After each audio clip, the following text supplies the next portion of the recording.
کہا جاتا ہے کہ طیارے اور کشتیاں خطرناک حد تک باقاعدگی سے اس علاقے میں تباہ اور غائب ہو جاتی ہیں، جسے شیطان کی مثلز بھی کہتے ہیں۔ بے سروپا نظریات بے شمار ہیں۔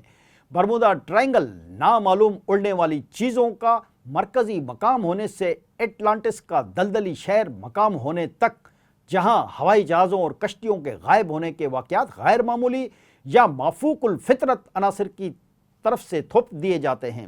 برمودا ٹرائنگل 1970 اور 1980 کی مقبول عام ثقافت میں جذب ہو گیا تھا، جس پر اس وقت کے میڈیا نے بھی خوب توجہ دی۔ 1977 کی ٹی وی سیریز دی فینٹاسٹک جرنی نے ایک خاندان کے سائنسی تحقیق کے سفر کی روایت اور بیان، جو برمودا ٹرائنگل میں سبز بادلوں کی زد میں آ جاتا ہے اور ایک پر اسرار زمین پر ان کا جہاز پھٹتا دکھائی دیتا ہے، جہاں وقت کے دھارے آپس میں ٹکراتے اور آپس میں مل جاتے ہیں۔